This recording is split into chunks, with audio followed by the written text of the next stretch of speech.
What's up, everybody? It is Monday, February the 10th, and this is the show that you've all been waiting for. It's the Great Late Swap Debate, or the Great Late Swap Debate, I guess you could say. And joining me on the show is Grant Girton, CEO of Fanium and the Fantasy Elite app, now available in the Apple Store. Also, Mr. Dan Wahoo. You probably have seen him in the lobbies of mostly FanDuel, I guess, is where you like to play the most. Correct, Dan?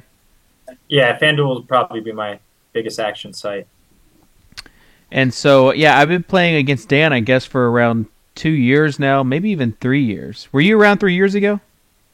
Yeah, I've been around, I think, since first year FanDuel was around. I was playing Fantasy Sports Live back in the ancient days, so I've been around for too long, I guess.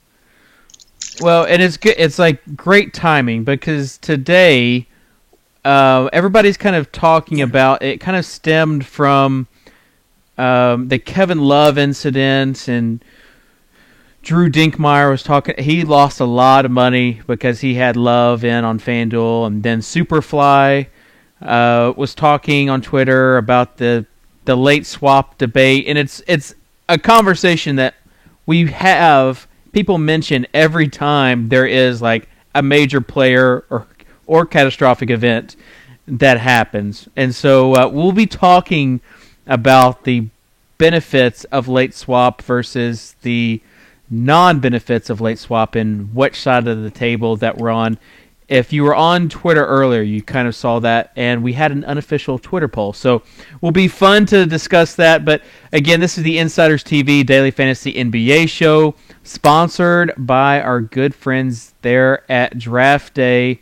And I'm pumped because I made it to the Final Four of the Draft Day. I'm playing Adam 713 in the FI bracket, the 32-man FI bracket, and then the other side is K Cannon against Napsterman. So it should be some good games tonight.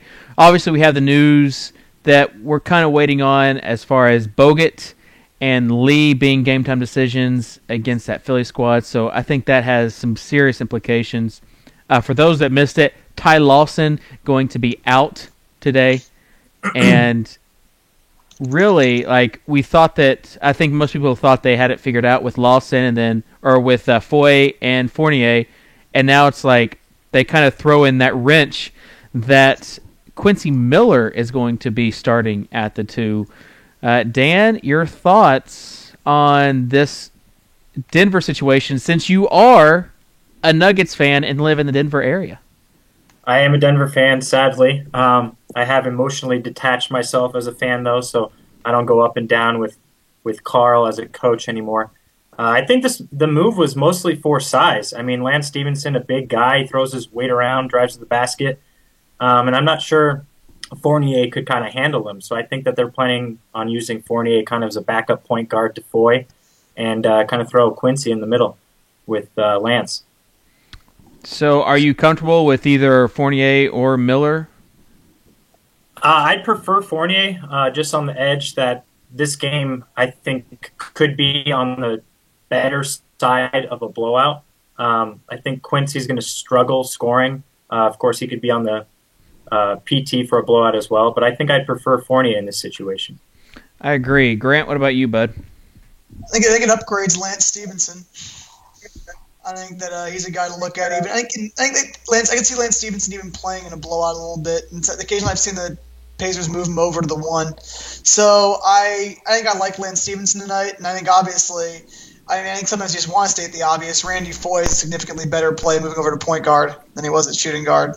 So definitely upgrades Foye tonight. I think that unless I'm getting deep into elite drafts, though, I'd probably avoid Miller and Fournier unless you're, as we've discussed in the past, you're in round 8 and people are taking players off the board there. That's the only place I can imagine using those guys. Yeah, I think it's going to be interesting. I think there are going to be a lot of people kind of in your shoes that are going to avoid the situation altogether. Obviously, Foy is the guy that you want to target. And at the shooting guard position on most sides, I mean, he's eligible at the shooting guard position pretty much on every site. Yeah, he's a great play because he gets to play point guard, and obviously he's going to get his tonight, even against this Pacers team. But I guess that I am more in the boat of I really think that Fournier is still a good play. Like, I'll be taking my chances with him. Because I think George Hill's upgraded too. I think that George Hill could have a nice night. He's had some decent games recently, and this is kind of set up for him to play well. What kind of numbers would you guys expect out of Foy in this situation? I mean, obviously, when Lawson was either out or with 19 minutes, I think, against Detroit, I think he's gone for about 50, 35, and 35 fantasy. Against Indiana, obviously, the best matchup possible. Right. So those numbers are probably going to go down. What are you guys expecting in terms of output? I think 25 to 30 fantasy points is like a good floor for Foy. A floor. I think he's gonna have a good day today, but that's. I mean, I could see him easily getting to to 35 FanDuel fantasy points, and he would need to do that really at his price there on FanDuel, but. He's just again, I love playing the guys in that shooting guard spot when they're really point guard eligible. Obviously, we've talked about kind of the multi-position eligibility, and it is, for me, it's more of a discussion than a late swap, non-late swap. But I do like Foy tonight. I know it's going against Indy, but we have seen point guards. My laptop just fired up, so I will be able to get stats. It's saying my computer's clock is set to a date before January 1st, 2008. This may cause some applications to behave erratically. Uh-oh. Erratic application behavior. But no, I think that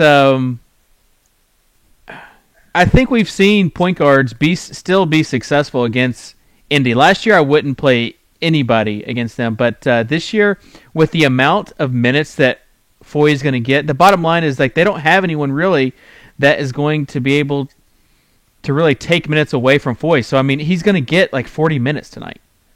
Yeah, it's Fournier and Foy at the point guard. I mean, I don't even know who if they have to go to someone else at point guard. I don't know who they go to, honestly. So he's locked in for big minutes. Yeah, so with that being said, I think that both Fournier and Foy are playable. Quincy Miller maybe as like a tournament play if you want to see him get hot, but it really is just more of like a kind of is a Debbie Downer more on the if you want to play Fournier, but maybe some people like it that are already high on Fournier because they think that other people might not be as high on him. I don't know, but that really is kind of the biggest situation other than this situation in Golden State. You got the Sixers coming off just a terrible loss. Like, it was historically bad. That's how bad the loss was. There were like, whenever you start citing historic facts, like the second biggest halftime deficit in the last 20 years, I mean, that's never a good thing. And you know, you've got a coach that kind of comes from the Popovich tree, and he was not happy. Tonight, going up against Golden State, they can't be as bad as they were last night. And if no Lee and Bogut, I think that this game is a little closer than what people might think. 15-point spread. Yeah, it's like, okay, maybe they'll win by 13 or 12. What is the spread at right now? I think 15. That's what I think. I can go check right now. I was looking at I was looking at some past Buck stats. I think that game's interesting, but it's a 15-point spread for Golden State at home. Well, if it's 15 points, I mean that's still higher than what I thought it was going to be. I mean, last night the spread was 13. 16. It was 16. It was 16. This is a special demonstration version of Insiders TV. I don't know where that's coming from. Watch that on YouTube. My computer is just acting real funky right now. If Lee and Bogut don't play, are you more likely to play Steph Curry, or are you kind of staying away? Is this one of those things like last night where you want to stay away from Chris Paul because you weren't sure how many minutes, because of the blowout factor. I think a lot of people faded the game last night because of the blowout factor. Same thing going with Steph Curry. And also, like, are you still comfortable playing Draymond and Harrison Barnes if they don't go? Dan? So I was one of those guys who thought, okay, this is going to be a blowout. I mean, first of all, when you play any sport, right, if you get embarrassed, you're getting ready to go for the next game. I'm not sure that means this won't be a 15-point game and the spread's going to be accurate, but I do think Philly puts up as easy it is to say, a better fight than they did against the Clippers. I think the Clippers are constructed to kind of beat down a team like Philly. I think Golden State's a little bit different. They're going to be firing a bunch of shots. They're a jump shooting team. They can get hot and things can go bad for the 76ers, but I expect it to be a little bit closer. That being said, I think Curry's really in play. I mean, even if it goes like the Clippers game, Griffin had 48 in 30 minutes or so. I think most people would be happy with 48 from Curry tonight, with probably bigger upside. So I think he's a really strong play tonight. With some of the other guys, I think it's obviously dependent on news. If you hear about Bogut or Lee, some of the other guys maybe come in play. If you don't hear, I'm not sure you can throw in a Draymond. If you think it's going to be a blowout, you could throw him in. I think he's min-priced on FanDuel, so obviously you're looking for around 18. I think that's doable for him. But I expect this game to be, certainly closer than last night, but I think it will be on the closer side versus a blowout tonight. Grant? I actually disagree with that. I think that the Warriors are going to cover the spread. I think it's going to be ugly no matter what happens. I also do believe that I don't think that means people are out of play. I wouldn't play Curry. I just think you see a 15-point spread. I don't think you get too cute. I would avoid it. This is not – I think that of all days to play Curry, this isn't it. I think on the other side, though, Michael Carter-Williams is a very, very solid play possibly tonight if you want to take a little bit of a risk in the game. Kirk Heinrich looked like he lost about 8 or 9 years on Thursday night when I was watching the Warriors game very up close and very limited minutes. So I could see NCW having a good game on Curry tonight. Stat-wise, they were playing him well into the end of the blowout last night in Philadelphia. I heard multiple people mentioning that on Twitter. So I think that Michael Carter-Williams is a guy that probably a lot of people won't look at in this game, and you could actually get a lot of good value out of. And on the other side, I think that his price is still not extremely reasonable everywhere as a result of some of his early games with Boston this year, but Jordan Crawford is a player that I could see having a good game tonight in the case of a blowout. So if you're looking at GPPs and you want to try to go for a guy who could put up solid value, I think Darren Collison got 20 fantasy points last night. So I could see Crawford getting more. I think he's getting minutes now anyway, but he's not a guy. He had 17 minutes and 20 minutes in his last two. I see no reason if it's a blowout he can't get 25 or 30 against a really, really horrendous defense. And he's a guy who likes to shoot, so definitely kind of an off-the-board guy, but could cash you tonight. Dan?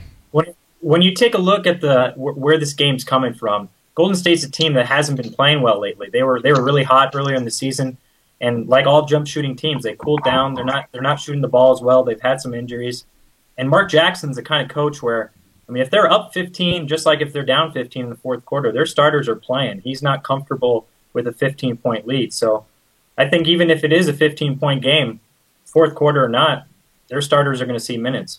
Yeah, I think Steph is a lock for 30 minutes tonight. So I think he's a good play, and I might take. On a site like FanDuel, I might take the risk on Draymond at minimum salary, where small forward is just such a position. We talk about small forward and shooting guard. Shooting guard is going to be a little bit easier with Fournier and Foy, I think. So small forward would be that position that I'm really just not comfortable with. And so Draymond at minimum salary, even if those other two play, he's still plenty capable of achieving value. Now, He got in early foul trouble on Saturday night and really screwed some people because he was on efficiency sites, he was -1, -1.5 in the first half. So I think he's going to have a much better game. And Harrison Barnes also had just this kind of coming out party on Saturday night where he just took over. So Jermaine O'Neal had to play more because of Draymond's absence. So I think people, if they're chasing the points, they might be going for Jermaine O'Neal like on a minimum salary, which I'm not saying he's like a bad play against Philly tonight, obviously. But I definitely think the upside is higher with Draymond if those two don't play. On the opposite side, I agree, Grant, that MCW is certainly in play because he's going to get his minutes no matter what. Unless there's like something wrong with him, like some sort of physical thing. I mean, I don't really know what's going on with him, but he's not the player we saw at the beginning of the season. I think this All-Star break is going to be good for him, but I certainly think that tonight is the night where he's capable of putting up some decent numbers. And dare I say, Thaddeus Young? I mean, last time we recommended Thad Young on Friday night, didn't turn out well. He's like the only person. He and Hollis Thompson were the only two Sixers who didn't score in double figures against the Lakers on Friday. It was terrible. It was terrible because he was like the one guy that you were like trying to play, him and NCW, against the Lakers. So with that being said, I think the MCW and Thad are fine plays tonight. I don't know about the other Sixers. Probably won't be targeting them. How about Roten? I mean, Roten's an off-the-board guy I could mention. He's put up 20 or more fantasy points in his last 4 of his last 5 games. Other game he had 16, getting minutes, led the Sixers last night. The Warriors still aren't a great defensive matchup, no matter what. I mean, they're a great defensive team, no matter what way you slice it. So I see a guy that you could see someone throwing into a GPP lineup. Like I don't see people playing Roten in cash games, but I felt like he was worth mentioning today. Yeah, I don't know. It's always tough predicting these we talk about it, predicting backup players, like bench players to produce. Like it's really just a kind of flip of the coin. Roten did play well as good as Roten can play. He's played well recently. He's played well. He's a track record. So out of control. And here's someone we haven't mentioned. I mean, like you said, on FanDuel, small forward's kind of really a weird position today. And we're always about the revenge factor games and all that. Iggy going against the 76ers in an up-and-down game. If Bogut and Lee are out, he's going to have more responsibility. Did not even think of it, Dan. The revenge factor. Got to think of it. Gosh. And Iggy, without Bogut and Lee, like his usage rate has been up. And he's getting more rebounds, of course. Like the past 2 games without them, he just is a better fantasy player, and getting more stats. So yeah, sure, Iggy at the small forward position, I think is a fine play, especially with the limited options and it being a 6-game slate. I'd rather play him than try to predict like someone off the bench getting blowout minutes in this game. So it is a big spread though. However, this news is not going to break most likely before early lineups lock. So maybe you leave some room in your late swap sites, which brings us to, let's see if we can get the graphic, the great late swap debate. Brought to you by draftday.com. Actually, they're not really sponsoring the debate. We shouldn't probably mention their name in case things get heated during this debate. Offer late swap, so I mean. So, okay, on one side we've got Dan, who is very much pro. I guess leave lineups how they are, anti late swap. So pro no swap, anti late swap. On the other side, we have Grant, who is pro late swap and even built his new app around being able to late swap. And then you have me in the middle. And I like both. I like having the option of both. So I feel like we've got a good balanced discussion. I'm really stoked, though, that, Dan, you could join us because both you and Grant are very, like, you guys are big time, like you have just great business minds. And so I think that as far as the industry goes, you guys are going to do a good job kind of coming from the business side of things and the industry and where it needs to go. So Dan, I'll let you go first and kind of go on why you think that late swaps are bad for the industry. I mean, that really is kind of what we talked about earlier. Like, you think late swaps are bad for the big time growth for the industry. Yeah, so I'm kind of getting painted as the guy who thinks whose late swap is bad, and that's fine. But I think at the current state of the industry, late swap might be a great thing to have. I think late swap really caters to more of the aficionado, fantasy sport aficionado guys who are really immersed into it. They're driving the industry now, and that's great. I think for the big picture, you gotta make a common, start time, no changes. And the main reason for that is a lot of people are spending hours into the first start time, gathering news, injuries, whatever you can get your hands on just to give yourself an edge on Twitter, whatever that may be.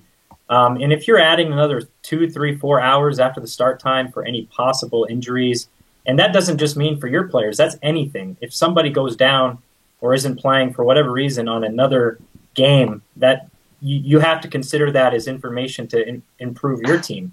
And for anybody that's trying to look to get into this industry for fun, entertainment, for extra income, whatever that reason may be, if there's an additional barrier to that, for the big picture, I mean, we're talking about the 9 million plus fantasy sport players who do not play daily fantasy sports yet for money that exists in the United States alone. We got to consider them. How can we bring them on board? I think obviously late swap now is great for what it is in the industry, but we're still in its infancy. So I think it's exciting, it's fun, and I'm as hardcore as you can get with daily fantasy. I play every day. I put a lot of money on the line. I have a great time doing it. But if you're telling me to add another 3-4 hours to be glued to my phone, that's a little tough just to take some advantage of any possible stomach illness or Carlos Boozer getting hurt in the locker room for warm-ups, anything like that. That's too much. Okay, and Grant, why do you think that late swaps are good for the industry? Well, I think the obvious reason, just to start off with it, is what happened with Kevin Love. You find that news out right before you can sub him out. When you had the fire situation, people on DraftKings are able to save themselves. And DraftKings, I got to give DraftKings a lot of credit for this. They did go on Twitter and tell people about 30 minutes before, there is a problem here. Go and get these guys out of your lineup if you're nervous about it. So I think that I think that DraftKings should be commended for the way they handled the situation. So I was very impressed with that when they did. I would say there's some problems too, though. I think that we have the best of both worlds in Elite. I mentioned this on Twitter earlier when you started the debate. But I think one of the big issues I have with it on DK, and there's no way they can solve this, and same with the throwdown, is that I want to see my opponent's roster when the lineup locks. That's kind of like this little Christmas Day thing that I always love when I'm making my lineups is, hey, I spent all day making my lineup. I want to see what my opponent's got on the other side. And you have to wait hours to see that. I think that's a problem for me. So that's going to be an issue going forward. I think for the casual player, too, you don't get to sweat the fantasy game out the same way as you can on FanDuel or Draft Street. If you put this lineup together, you spend hours on it, and then bam, you have to wait another 3 hours during an NFL game to see who's in your opponent's lineup in the 1 p.m. games. I think that makes it kind of weird. What's the most common excuse we use for why we should use late swap? That excuse is, well, if you get a 0 for whatever reason, you lose. If that casual player, it's his first day on the site, he gets a 0, he loses, he doesn't come back. I don't know if I agree with that. We all remember with remarkable accuracy the times that we get affected by that. But what about the times when your opponent has a late or a 0 for no reason, a player doesn't play? You don't think about that as much as you do the days that you lose. And there's a greater probability that someone else has a 0 than we do. So I think you have to take that into consideration too. Yeah, absolutely. And I do want to take 5 seconds to mention why I think that our stance on it's good. At least at Elite, you can see your opponent's roster all day because of the way our game works. So we don't have that issue with our late swap. And also, our games are all grouped together about the same start time. So one of the biggest complaints about late swap is I have to wait on my computer all day to make sure I'm tracking my stuff. you can play a game on our app with all 4 p.m. starts. So basically, once the game goes live, you aren't swapping anymore. So, and if you are, maybe it's 4 p.m. 4:30. I'm talking Pacific time. So you have 30 minutes while you're waiting. So I think that there's definitely different balances. I think that I do agree that it's good that we have different sites with different options because it allows people. There's enough volume out there now where if you want to play the way DK offers it, go play at DK. A lot of people like that. If you want to play the way FanDuel offers it, there, as you know, Dan, there's no shortage of opponents on FanDuel to play people. So I think that there's enough out there where you can, if you want to play,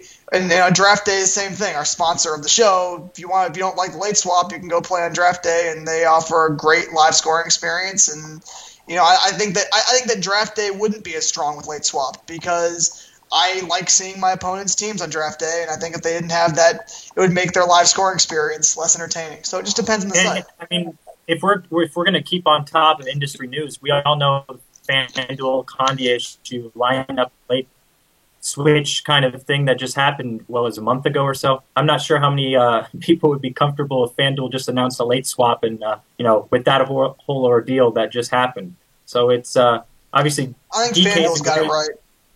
DraftKings is a great website. They obviously cater to a lot of the industry that's driving it now, and they're a great website. They're a great option, and I just think for the bigger picture, the long term, there's going to be one set start time, and once your lineups are set and locked, games start, and you can see your opponent's lineup. I think that's the longer term final outcome. And I'll just be Switzerland and just kind of say that I think that both points are valid, and there are people like kind of in the middle. Napster Man in the chat said he's in the middle, and I think like I'm in the middle, Napster Man in the middle. Obviously, like Drew put on Twitter, they lost $15,000 with that Love. He needed 30 points from Kevin Love to basically sweep on Saturday night, and he still said that he is for no. If he had to choose, he would be for no late swap. You've got two of the guys, Steve and Dan, Mr. Tuttle, that they told me privately. He said I 100% agree with Dan Wahoo, and then you have a guy on the opposite side, Al Zeidenfeld, who was second place in the DraftKings DK Millionaire. He said that he basically vehemently disagrees with Dan. So there are people on both sides. Scott Melwig, who works for Draft Day, is for no late swaps, and then you had him and John Aguiar, who works for DraftKings, kind of talking. So I think it's a good discussion, and a discussion that honestly we'll probably be talking about a year from now. Like, I remember, I think it was Al that said late swap would become the industry standard, and I think honestly, I don't know. Like, at first I agreed with him, but now seeing like the growth, I think it's good to have options.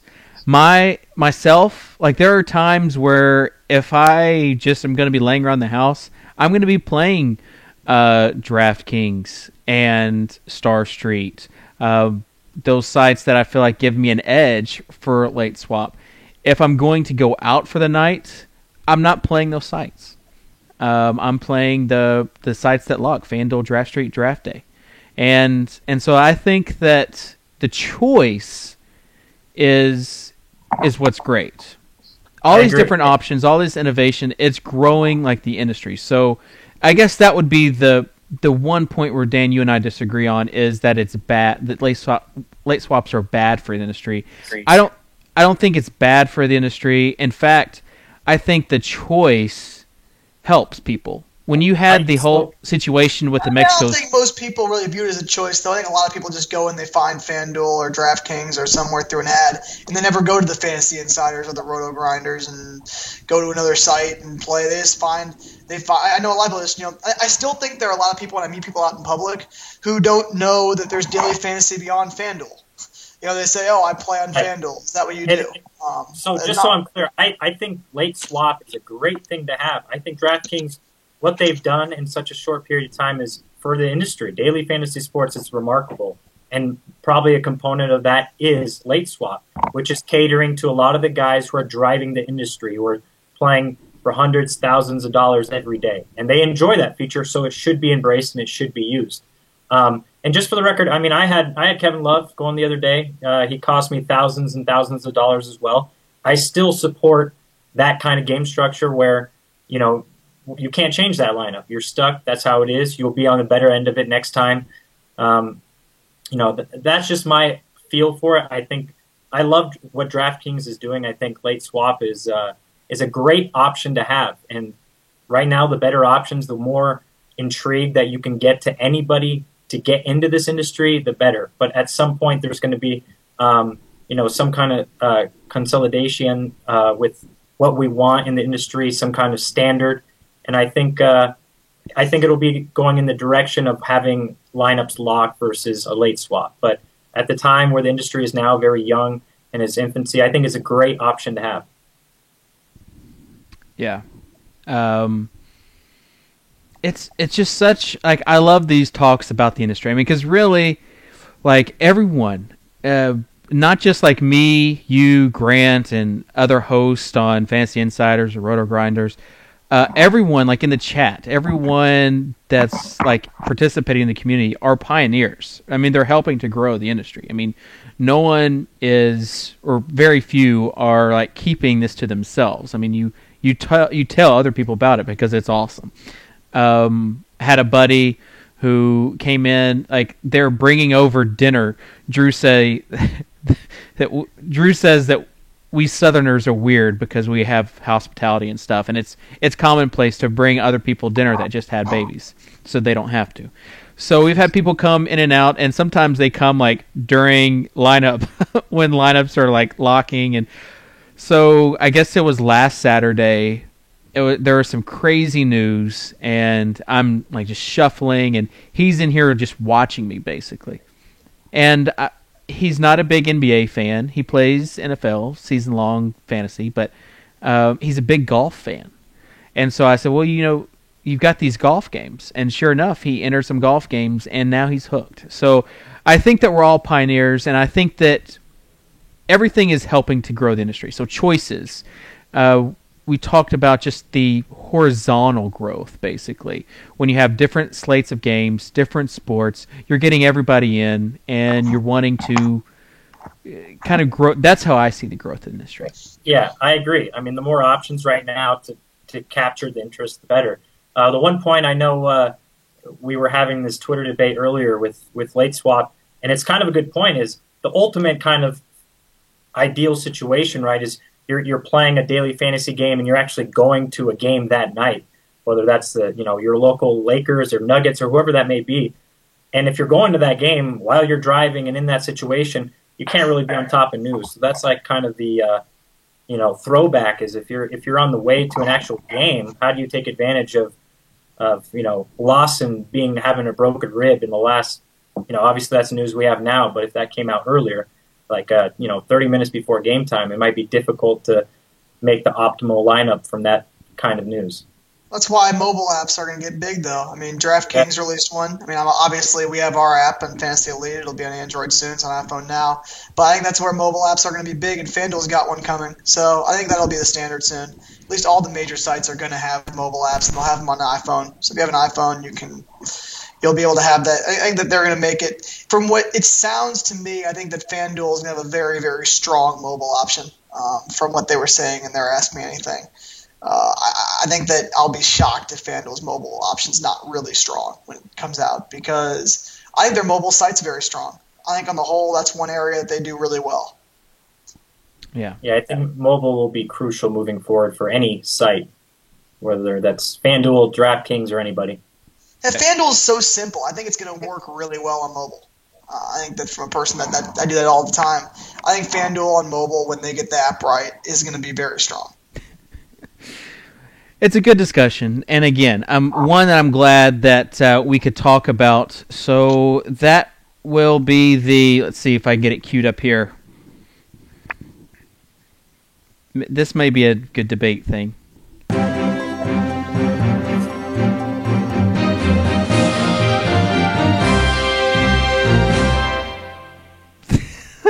there. That was our debate outro, I guess. Okay, so we did talk about really the two big issues with the daily fantasy slate tonight. Let's get back on track. If you have any questions, feel free to ask them in the chat, and also feel free to reach out on Twitter, and we'll try to get to your questions.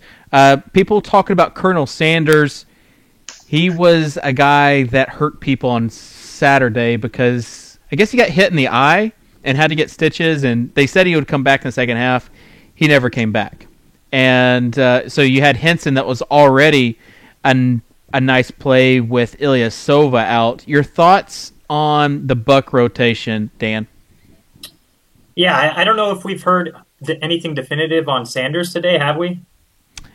I don't think definitive. I'm thinking he's going to play. I mean, right now, seems like Henson's locked in at that power forward center position for big minutes.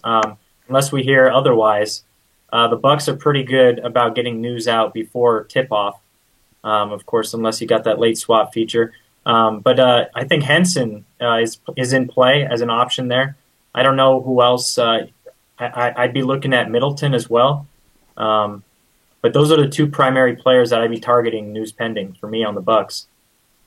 It's a better night for the Bucks, though. I like when the Bucks have a low spread between them and another team, because then a lot of the guys are priced pretty low, and you can get some nice value. I think Brandon Knight could be interesting tonight. I've been enjoying Brandon Knight recently. He's been playing consistently well. I think a lot of Brandon Knight is pending.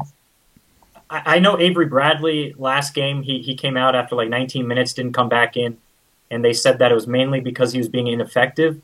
And I was reading that they think it's his ankle hasn't healed, so I don't know if that means he isn't healed or he's going to play.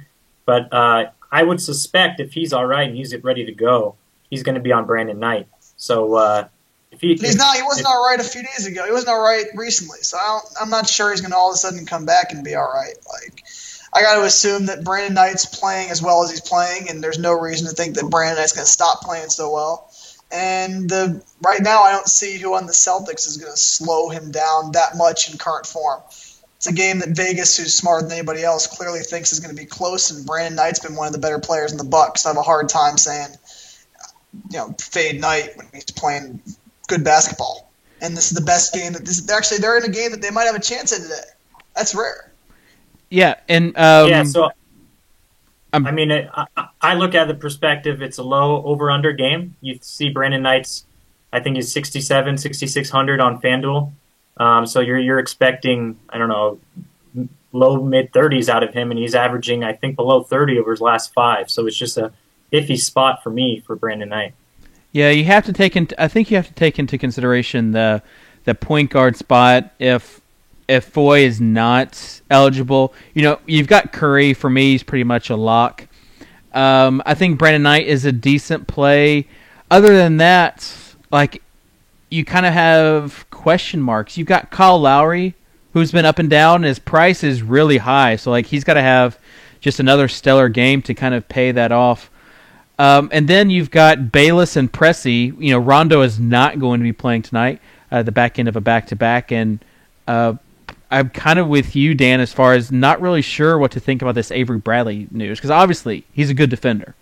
And if that's what they're saying, I also read where they just said it was because of the way the game was going. So I'm not really sure on what to think about Avery Bradley, and if his plays is dependent on Pressey and Bayless. Obviously, if you had the choice to choose between Bayless and Pressey, most likely you're going Bayless. That's where I've been going.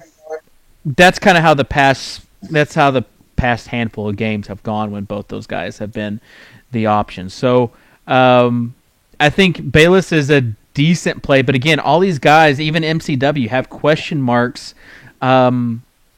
A guy that has been playing really well, though, is Brian Roberts. He might be the guy that I target other than Steph Curry as my second point guard. Dan, you were wanting to say something earlier, though? I would also go back, just if we're going to talk about the Bucks backcourt, which is kind of injury-ridden right now. Don't say Nate Walters. Don't say Nate Walters. I was going to bring him up. I mean, the guy played 39 minutes last game. He went. I mean, he went pretty crazy for his price tag. So I think he's in consideration. He plays. I know he plays a little better at home. So I don't know if that's the starting lineup that they're planning to go with. The Bucks always kind of shuffle around, so I feel like Larry Drew's always trying to play some kind of game that isn't relevant. But if Giannis is starting, I expect the Bucks to go, the Celtics to go big back, maybe with Jeff Green starting at shooting guard, something like that. But they always kind of Drew is on a game-to-game basis on who's starting, so it's really dependent on what kind of news comes out there. Yeah, and if that happens, if you hear that Bradley is not going to play, and what's going to happen most likely is like what happened last game, so be careful about whose Twitter feed you read, but you'll have Jeff Green start at the shooting guard and then Gerald Wallace at the small forward. And if that happens, I like Gerald Wallace again. I think he was a good play. Last night, obviously, or yesterday did not have a good game, but 2 nights ago, he was very nice. Or maybe it was Friday. Was it Friday? It was Friday. And at his salary, I think Gerald Wallace is in play. If, again, Avery Bradley doesn't play. We had some questions again. People are talking about Jeremy Lin. He did have a nice game the other night. I just don't think you can count on him. Like with that backcourt situation, you don't know who's going to produce. Patrick Beverley, I think, had 10 of the first 12 points.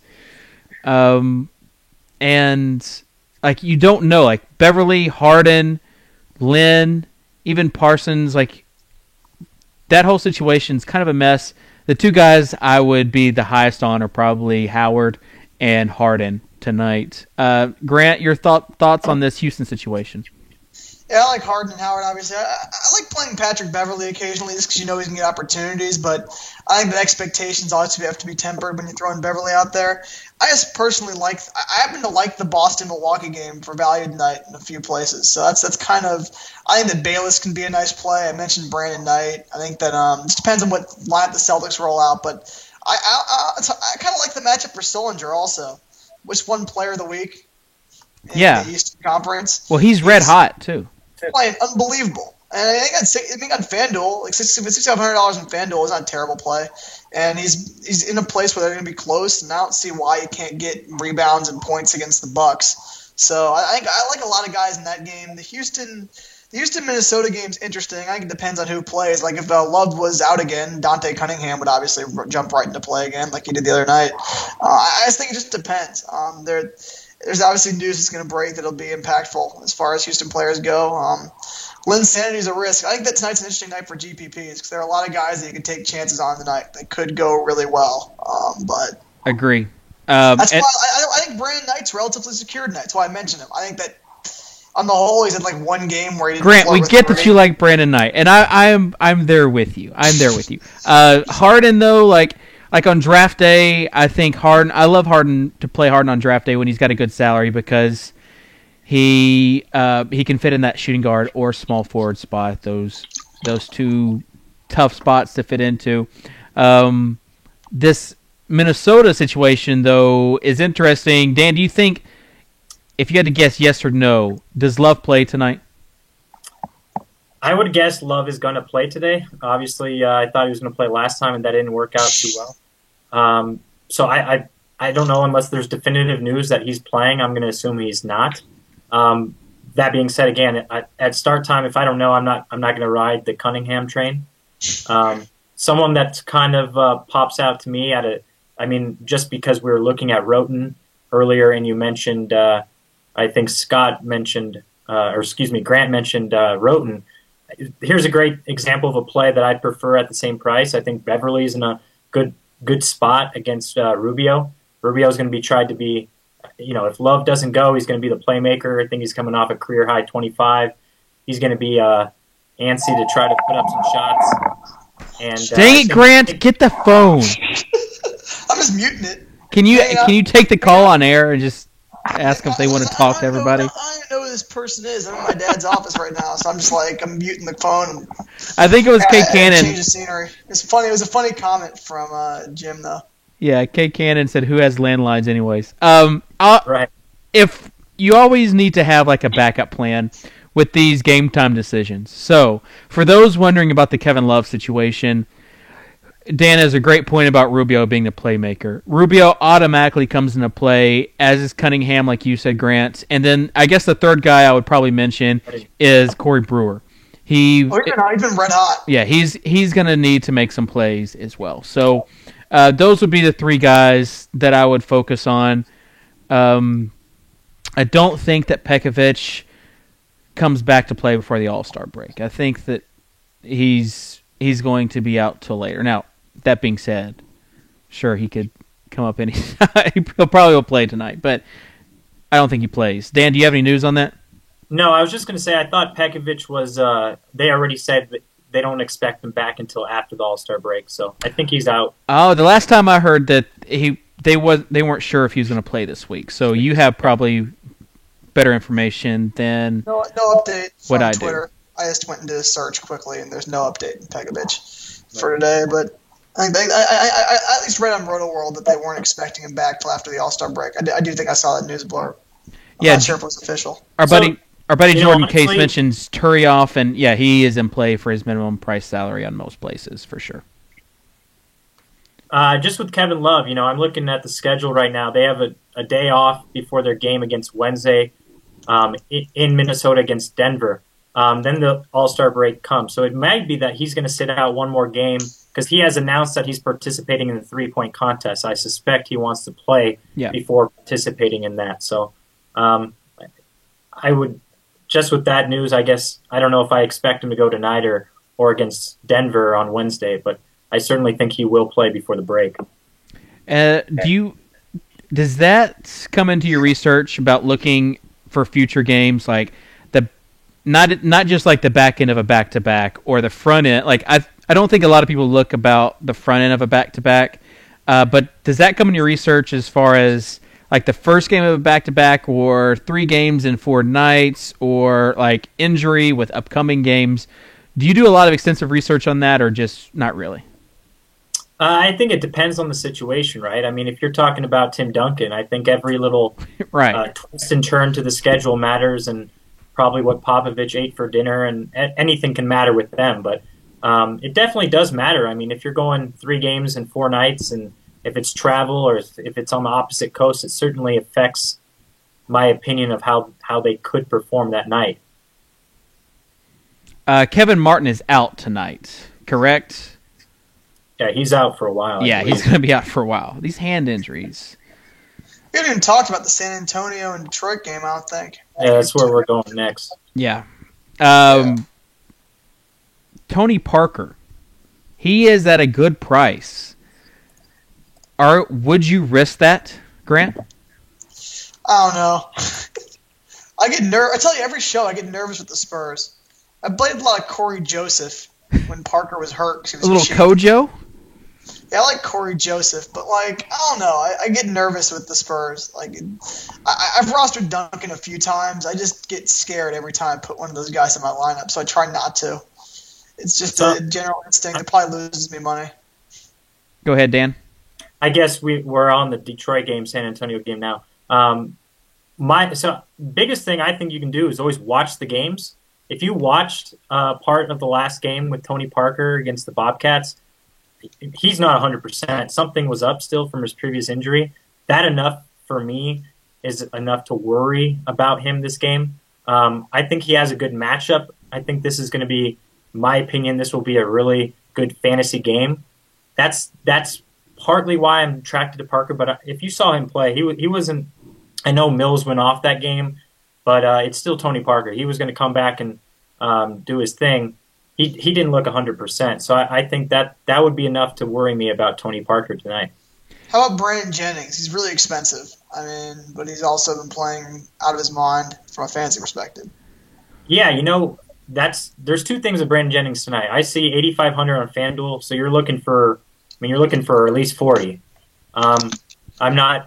It's tough for me to put any money on the line expecting 40 out of Jennings. And at the same time, I believe Jennings, I can check, his home road splits are obnoxious. Like his if I can just check really quick, his home points per game is like 15.7 versus 19.9 on the road. So that worries me a little bit. Just him. They have more options at home, I think, with the guard rotation. So if he's not playing, I know they just had a coaching change, so who knows how that goes. But previously, if he wasn't playing, Cheeks would just yank him out. Yeah. Finding out on Twitter, basically, that Cheeks got canned. It's interesting, though. You talked about like watching the game. I think the best thing you do is watch the games. If you watch the games, like, it was a little bit unpredictable. I mean, I think Singler played 46 minutes on Saturday, and before that, Cheeks was. It's like he wanted to get fired. Just was doing some random stuff. I had Josh Smith in my lineup, and then like the news about his ankle kind of came out, and I took him out on Saturday because he also played heavy minutes. Like, that really, like, I faded Detroit, and it really screwed me on Saturday nights on a few different sites. So this is like another instance where we don't know what the rotations are going to be. That's what's going to be interesting to me. Is I think the rotations are going to change, but what are they going to be? And for me, that's always an issue of like playing it safe for your cash games. Now, if you want to play, like, you have to think, like, is this going to be a bad move for Josh Smith? I don't think so. I think that he's going to continue to get run, as is, like, I think the biggest benefactor, the guy you can feel the safest about, is probably Drummond. Like, you're not going to see those games where he plays, like, random minutes, like 20 minutes or 40 minutes. I think they're really going to try to develop him. I know he played a lot this past weekend, but his salary still isn't high enough to where it probably should be. And coming off like a 20-rebound game and another great game on Saturday night, he is certainly in play for me. As far as the Spurs go, Patty Mills, you mentioned, is the guy that went off on Saturday. He is in play, but his salary has crept up to where, like, you don't know, like, if it's going to be a Tony Parker thing or Patty Mills thing tonight. So, again, Patty Mills for me would be a GPP play and not a cash game play. He's too expensive, I think, for a cash game for sure. Yeah. Two guys, I mean, you mentioned Josh Smith. With the injuries that San Antonio's dealing with, I have no idea how they're going to match up specifically with Josh in the post. I suspect right now Bellinelli, I don't know if Bellinelli is going to start, but he's back tonight. I think he would shift to a shooting guard role with Danny Green moving to small forward. And that's a huge advantage for Josh Smith. I suspect that's how they will start with Duncan at the 4. And we haven't mentioned Duncan. I think this, if you put all the pieces together, I think this can be a game where this is a vintage Tim Duncan game. Ooh, very nice. The fundamental game. Detroit has an immensely big back, right? They have Josh Smith, Greg Monroe, and Drummond. They are extremely poor at defending their positions, though. And, you look at the spread, it's at 4, which is typically if you want to look for guys who are going to explode for 50-point fantasy games, you want that spread to be within 5. And it's a fairly high over-under for the night, 206.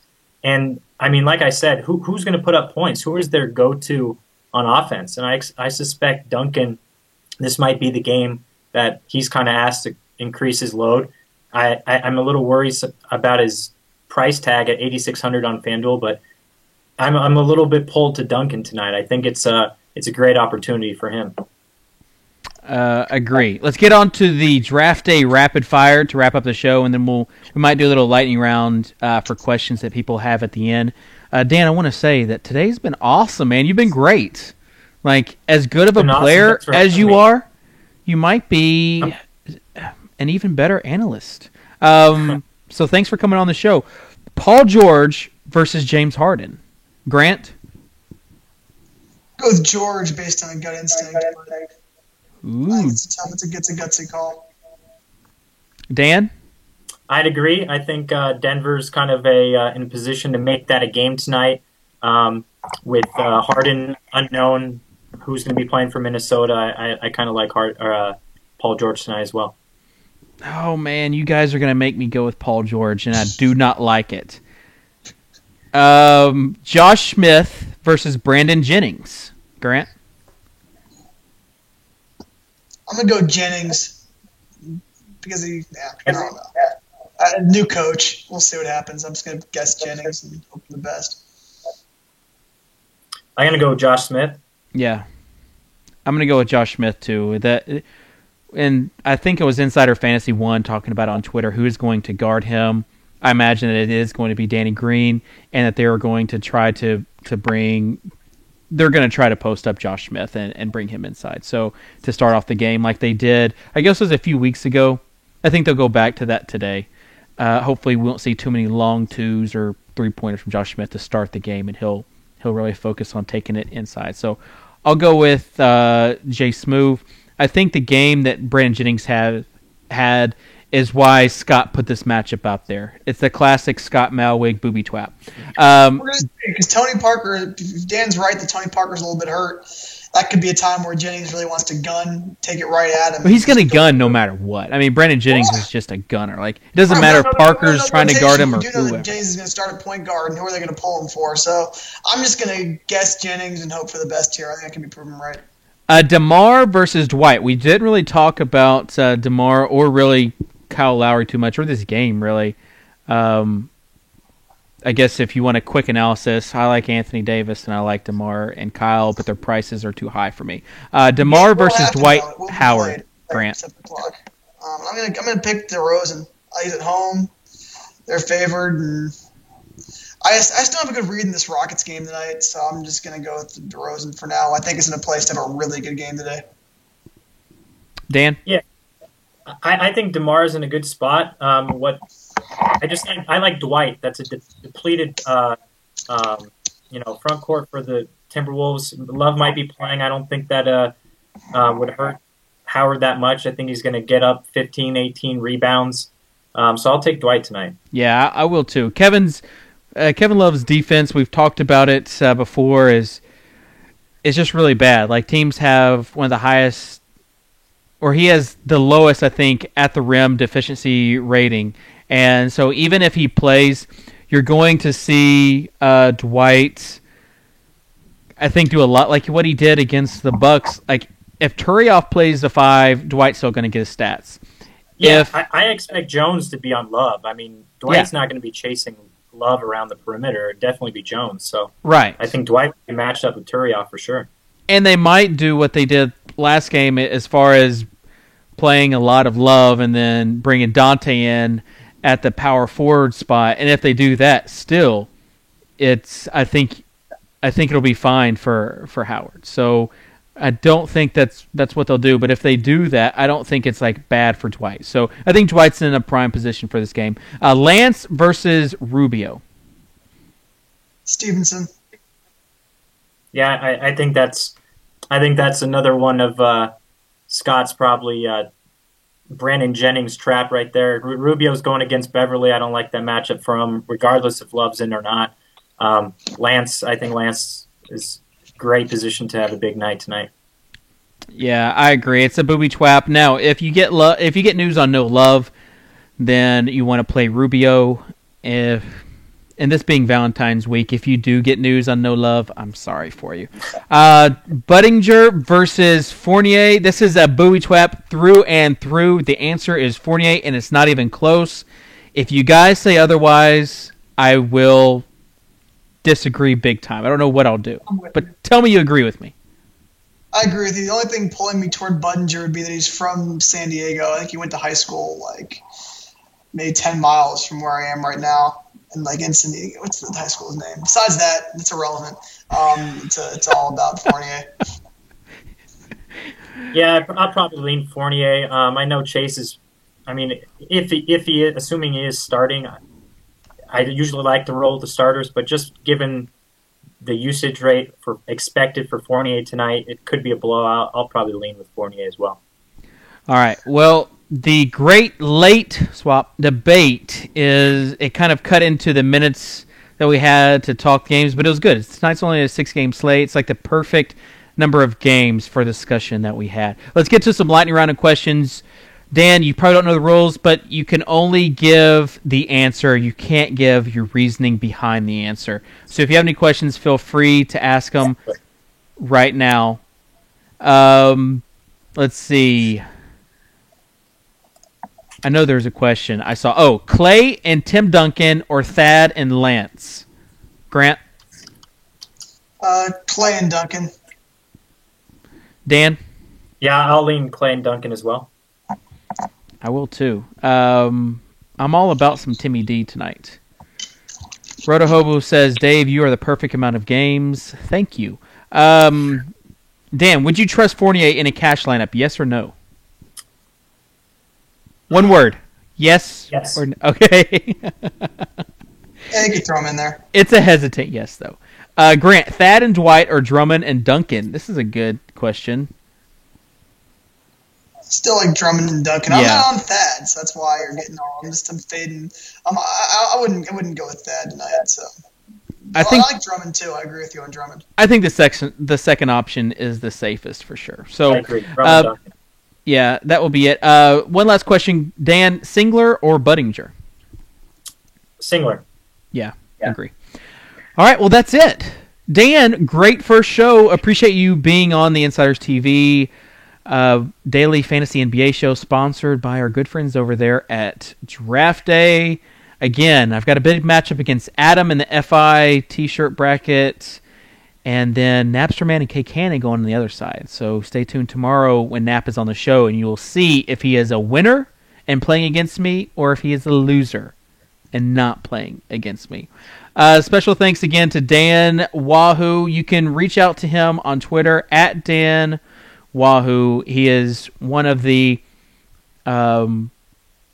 he's one of the best minds, I guess, in the game. Not just a good player, but I really enjoy kind of listening or hearing his motivation. He's like a motivational guy. Like, you post motivation quotes all the time, and it's good. It's good to be motivated.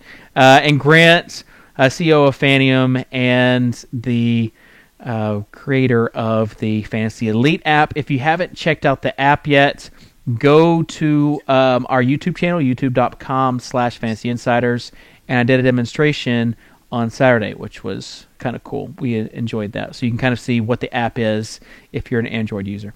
So that'll be it, guys. We'll see you tomorrow, 3:30 Eastern. And again, thank you for joining us, and we'll see you later. I don't have any exit music. Dang it. Here. I give you an intro song, and you didn't even play it. I know. I'm sorry. My computer's on the fritz. I'm sorry. I'm an idiot. Don't. Next week. Hey, Grant, Dave, thanks for having me, guys. Thanks for coming. It was a blast, man. Yeah, really enjoyed it. You were a lot better. I mean, Grant said, like, Dan's going to suck. Don't bring him on. I was like, Grant, he's going to be fine. Don't worry about it.